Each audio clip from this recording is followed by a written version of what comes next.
నమస్తే, welcome to TV 999 news. December 7 నిర్వహించే బంద్ను విజయవంతం చేయాలని బీఆర్టీయూ జిల్లా అధ్యక్షుడు కలగోని యాదయ్య గౌడ్ పిలుపునిచ్చారు.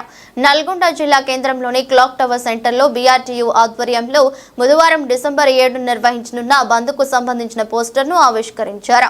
ఈ సందర్భంగా మాట్లాడుతూ కాంగ్రెస్ ప్రభుత్వం అధికారంలోకి వచ్చి మహాలక్ష్మి మహిళలకు ఉచిత బస్సు ప్రయాణం వల్ల ఆటో కార్మికులు తీవ్రంగా నష్టపోయారని, నష్టపోయిన ఆటో కార్మికులను నెలకు 15,000 జీవన భృతి ఇచ్చి ఆదుకోవాలని డిమాండ్ చేశారు.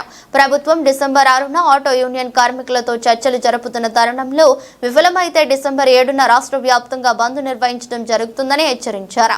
ఈ కార్యక్రమంలో బీఆర్టీయూ నాయకులు తదితరులు ఉన్నారు. గత 6-7 నెలల నుంచి మేము చాలా తీవ్రంగా నష్టపోతున్నాం.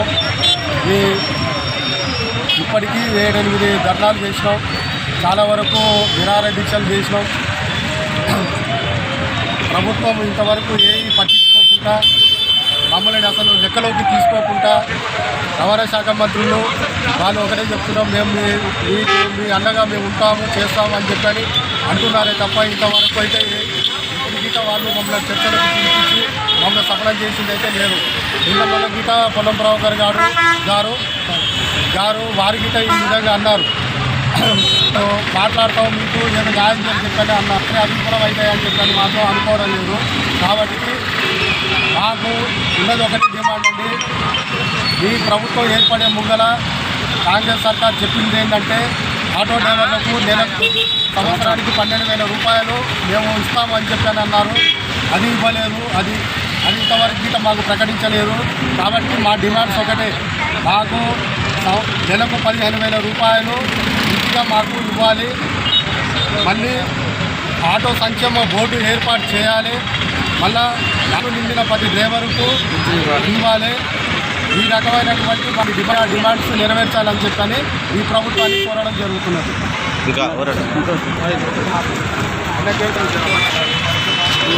BRTU Telangana motor trade union నా పేరు మొహమ్మద్ జాన్సన్ సార్. మనకు తెలంగాణలో ఏర్పడిన తర్వాత రెండవ ప్రభుత్వం అయినటువంటి కాంగ్రెస్ ప్రభుత్వం ఏర్పడినప్పటి నుంచి మనకు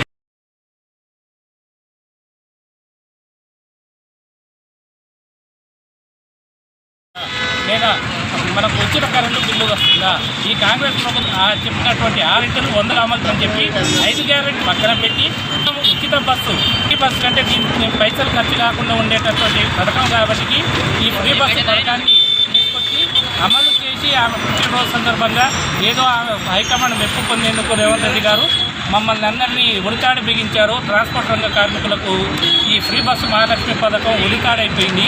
మరి ఈ ఫ్రీ బస్ మహాలక్ష్మి పథకం వల్ల ఆటోలు నడవక రోజుకు 800-600 సంపాదించుకునేటటువంటి ఆటో డ్రైవర్లందరూ నేను 200-300 కూడా సంపాదించడం కష్టమైపోయింది. మరి బతుకు భారమై బస్సు జట్కా బండి లాగలేక ఆటో డ్రైవర్లు 70 మంది వరకు రాష్ట్ర వ్యాప్తంగా ఆత్మహత్యలు చేసుకున్నారు.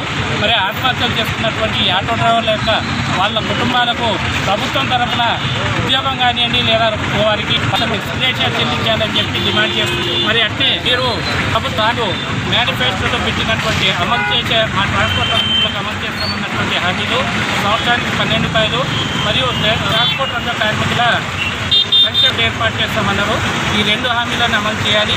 మరియు ఈ ఫ్రీ బస్సు మహాలక్ష్మి పథకం వల్ల ఆటో డ్రైవర్ల నిరుద్యోగ వృత్తి నష్టం కలుగుతుంది కాబట్టి నష్టపరిహార వృత్తి కింద ఆటో డ్రైవర్లకు నెలకు 15,000 రూపాయలు ఇవ్వాలని చెప్పి మేము ఈ సందర్భంగా ఏర్పాటు చేస్తున్నాం. సరే నిన్న ప్రభుత్వం మాట్లాడతామన్నారు. పుస్తకాలం నుంచి చెప్తున్నటువంటి ఈ పుస్తకాలం నుంచి మేమే ఉన్నాం. వారి మాటలు మీడియాకు కూడా తెలుసు, మీడియాకు వస్తే చాలా చెప్పారు. కాబట్టి మేము ఆయన చర్చలకు పిలిచి 6వ తారీఖు పిలుస్తామన్నారు. పిలిచి మా డిమాండ్లను ఒప్పుకొని ప్రభుత్వం మాకు సహకరిస్తే ఖచ్చితంగా మేము ఈ బంద్ను ఉపసంహరించుకుంటాం. లేని పక్షంలో ఇంకా బంద్ చాలా ఉధృతంగా ఉంటుందని ఈ సందర్భంగా మేము ప్రభుత్వానికి తెలుసు. Auto driver